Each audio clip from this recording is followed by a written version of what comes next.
Hi everybody.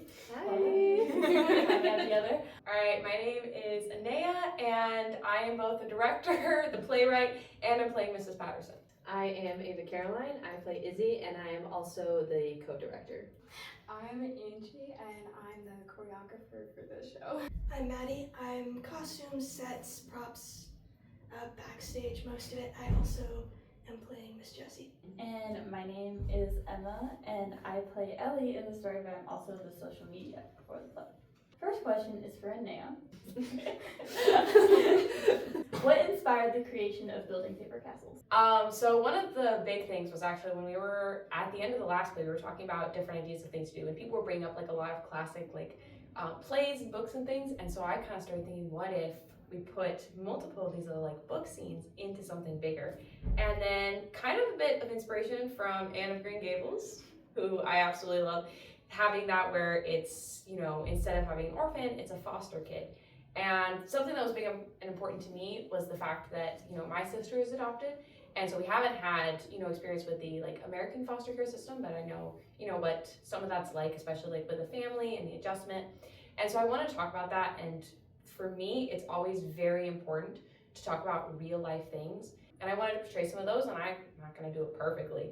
I also wanted to, you know, I included a lot of bits and pieces of some of my own life with character names and experiences and things. Ellie's character, who you play, is representative of my friend Elijah, who did have OCD, and he passed away in 2021. And some of your lines are either direct copies or very similar to what he actually like texted me, and some of the stuff like when you bring ice cream to Kira was something that he did for me, and he was just very selfless and always was thinking about others, and so that was something I also wanted to include. So there's so many parts of this, and so many both people, experiences, stories that inspired the creation of what is Building Paper Castles. What is the main message you guys want to convey with this production?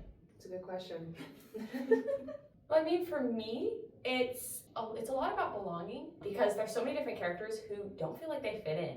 Like there's so many different like little aspects where like they just are a little bit like different. So it's like everyone is just, they're a little bit different, but yet even though there's so many different aspects of all of these people, they all belong together. And there's that like unity and community that comes despite all the challenges, and that belonging is something that I really like.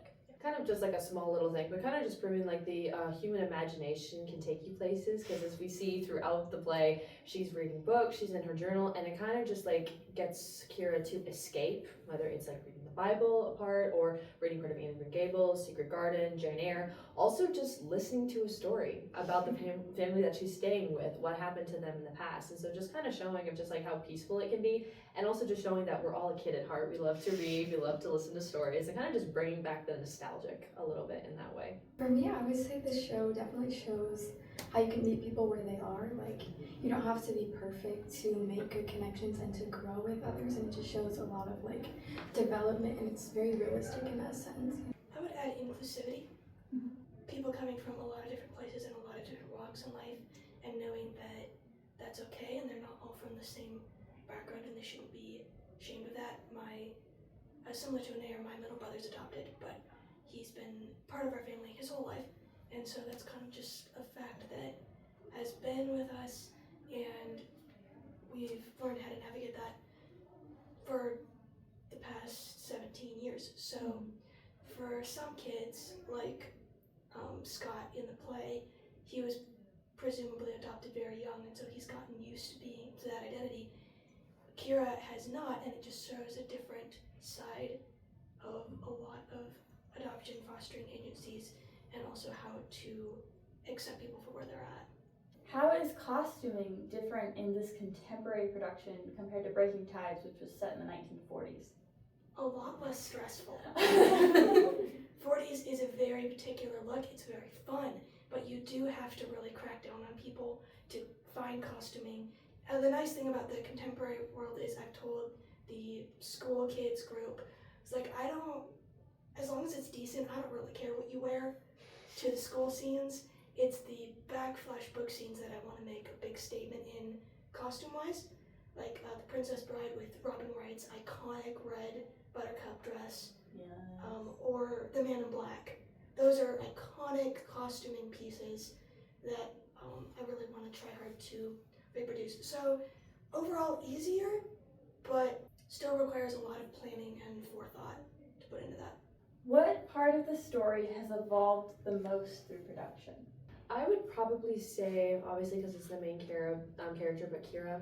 I think kind of just her story of just like opening up, and I think it's just because she's been hurt for so long during the past that, and I think almost it's kind of the same thing with a lot of people if they've been hurt multiple times. They just kind of know, just kind of close off from the world and just not get attached, don't get involved, but kind of be a little emotionally dead. And so you're just like, why am I going to even bother to try this if I know there's a possibility I'm going to get hurt? So it's a lot of risk taking on her part. But I think of her finding more confidence, not just like in her actions, but in herself, to trust her family more, especially when she gets to very vulnerable moments throughout the show, because there is a very big climax, and we can see that the Pattersons are there to help her through it. And I think she starts to realize that they're not going to hurt me. They're there for me when I need them, but they're not going to push me and be all over me. Like, they're there for me, for my support, and just showing that she can become a stronger character, but also coming out of the shadows. I think that's also a reason why she hides in the books, is because she loves it, but she uses it to escape her own problems instead of facing them head on. So I think that's like a really big like progression over the course of the play. From a writing standpoint, Ellie's character has had a lot of adaptation because I don't have OCD, and it's been a process trying to figure out how to portray it in the best way, because obviously a lot of OCD is like in your head. Yeah. And that's really difficult to portray, you know, through a play, especially if you're doing like film, you can have like, you know, inside voice things, but we don't have as much of those opportunities. And so it has been a challenge to figure out how to portray that the best way. And I don't know that I've gotten it perfect, but I've gotten to a place where I feel a lot better about it, because it's something that's very important to me to portray in the best way that I can. And that has evolved a lot throughout the production process. That character's evolved a lot in figuring out how to, you know, make that work. How has it been juggling a role in the crew as well as a role in the cast? All of you have a cast role as well. Yes. I think I can take a lot on this one because I'm handling backstage. And for most of the past few months, that's been my sole role. I've only recently come into playing Miss Jessie. Backstage crew, it's a lot of organizing. I love organizing personally, but it's a lot of people to move around. It's a lot of equipment to move. It's a lot of sets and costuming and does everyone have their hair done, and where do these lights go, and what side of the stage are you walking in on? It's a lot of that, but it's good. I enjoy doing Miss Jessie now on top of it. Originally I didn't try out for a role because I wanted to handle all the backstage things, but thankfully we have enough interest this year in helping backstage that I will have people that I can hand certain tasks off to when I have to be on stage, and that's been super helpful.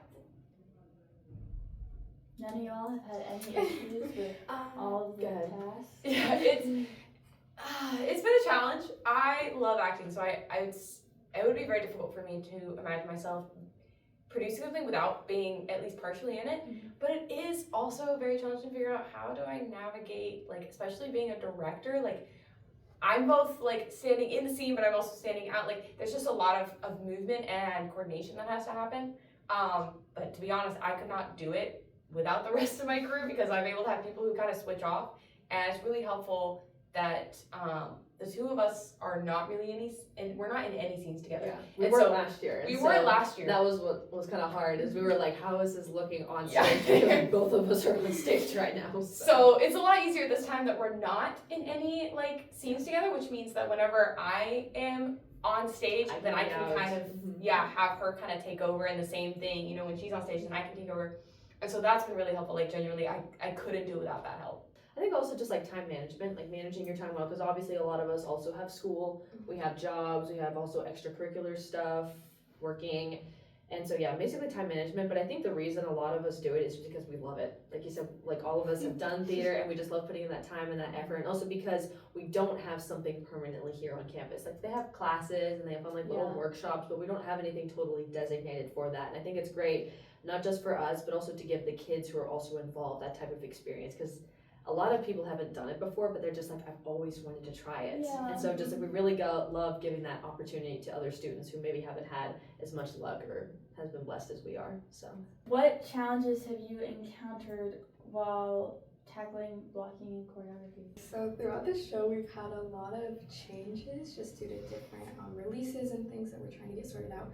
And so coming into this, it was definitely a challenge to sort out what we could get into the show versus what we had to kind of sort out along the way. And like, well, it's all been changing. It's been interesting to say the least. But now it's kind of settling out and definitely looking good. So we'll see. Very good, very good. How do you guide the cast in portraying the heavier themes while maintaining hope throughout the story?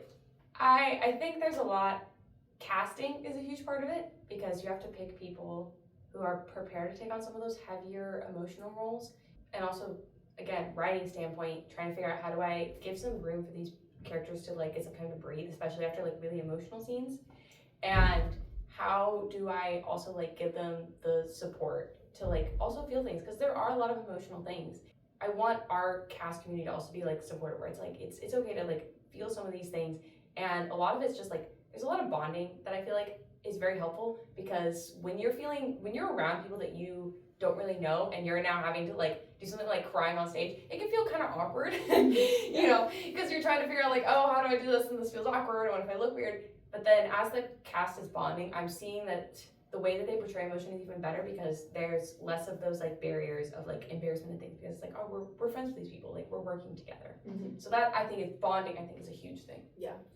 Like she was talking about like casting, because also like it's not just like putting in the work, but it's also doing research. Like how can I portray this character even more? But also seeing like someone who might come in and they're a little bit more shy, but seeing that little window of like, hey, I think this person could definitely grow. Because like with Otis, he came in like a lot later because we had someone different cast. Yeah.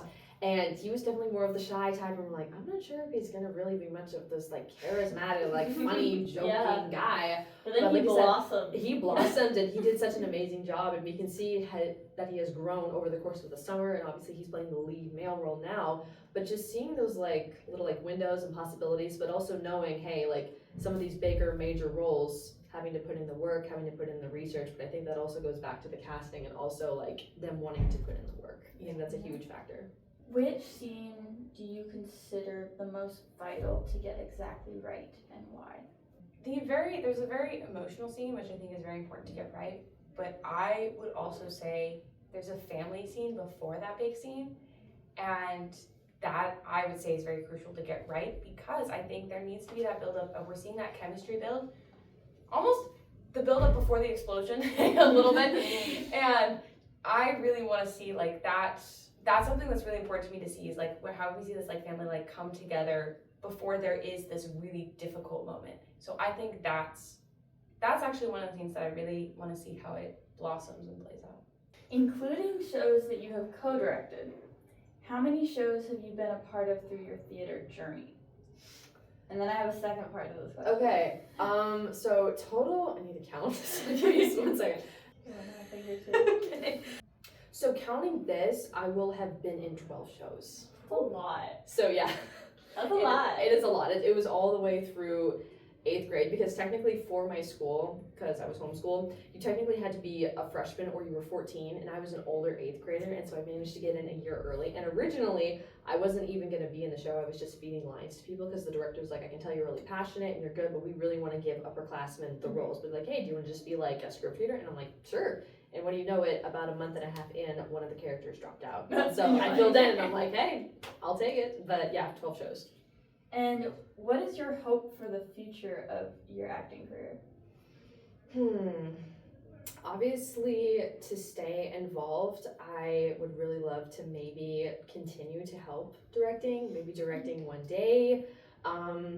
A lot of community theaters. Literally, I've been doing a lot of research around the Chattanooga and Collegedale area, seeing if there's any community theaters that I can look at, or any back at home, because I'm obviously there during the summers. Yeah. And potentially, I have 2 shows that I'm auditioning for next semester. So we'll see. I don't know if I'm gonna get in, but I definitely want to audition and try out for them. But yeah. How did the casting process unfold, and what qualities were you searching for in each actor? Casting is always so difficult. Mm-hmm. Casting is so this year especially. Yes. Oh yeah. I love auditions because you get to meet people and see what they do. I hate casting. It's the casting process from my end going into it, there were kind of some people that I was like, I think I want to have this person do XYZ role. Like from Breaking Ties, there were some people I was like, I think, but almost all of those shifted. Like the majority of the roles that I was like, I think this person might play this role, didn't happen. Even for myself, originally I wanted to play Izzy. And I was originally thinking of Ava-Caroline for Mrs. Patterson because she did such a good job with Mrs. Robinson. And we ended up switching. But a lot of what I look for when I'm casting is, like, what you're saying with that window. Like, sometimes people come in almost a bit prideful where they'll be like, oh, I've been on XYZ show, and that's totally fine. But you can be a professional actor, like that's your career, and you may just not fit a certain role. And that's okay, like there's nothing wrong with that. And so there was a lot of just trying to figure out how to like maneuver this, and a lot of what I was looking for is just who is someone who's willing to work at it? Who is someone who fits a lot of like what I imagine the character to play out, and are they willing to work? Is this someone that can be dependable? And those were the biggest things, you know, to find someone who's dependable and workable. And who is also, like I said, good work ethic, but also who's going to show up and not just like come to the rehearsals when they feel like it, because that's what we also asked in the questions. Hey, how many hours are you not available during the week but that you want to put in during the week? Because it is very time consuming, and to put in the work, to put in the lines, and so finding somebody that wants to put in the effort, not just because, oh, I'll do it just because like, but like, Yeah.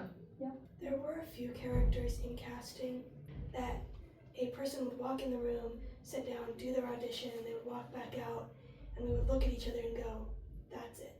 Yeah. That's there were what we moments wanted. like that, and I love those. That's what we wanted, because like Anaya was saying, sometimes they do walk in to the role, it's like, you were born for this spot that I just made up. And it's great when that happens, and sometimes there are several different people that go, you could fill the role, or you could fill this role, but this person could also fill this role, and those were some very hard calls that had to be made, but so far, cast and chemistry has worked out very well. I'd say overall, there's been a few adjustments, but overall, yes. Well, it was very good to talk with all of you, and I'm hoping that everybody is excited for building paper castles this year. Yes.